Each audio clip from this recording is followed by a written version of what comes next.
سلام. با یه خبر خوب در مورد بیمه پمپ انسولین و لوازم مصرفیش اومد. خود پمپ انسولین 25 میلیون تومان پرداخت میشه، البته هر 5 سال یک بار. زیر 16 سال نسخه پزشک و فاکتور رسم. تمام بیمه های پایه، یعنی بیمه سلامت، بیمه تامین اجتماعی و بیمه مسدد. خب لوازم مصرفیش هم به همین صورته. مخزنش رو پرداخت میکنن، سود تزریقش رو هم پرداخت میکنن.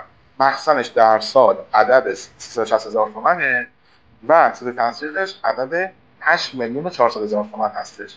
تقریبا میتونید بگیم به صورت ماهیانه 1 میلیون تومن بابت این تجهیزات پرداخت میشه.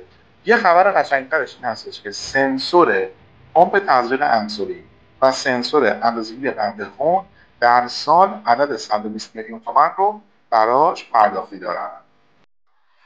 یه خبر خوب دیگه هم میخوام بهتون در مورد بیمه پورت تزریق انسولین یا آیپورت بدم. اونایی که نمیدونن این دیگه ربطی به پمپ انسولین نداره.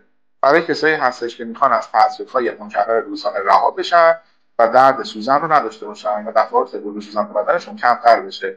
این رو هم بالاخره بعد از تلاش‌های بسیار زیاد وارد پوشش بیمه شده و در سال عدد 3 میلیون و 600,000 تومان رو بهش پرداخت میکنن.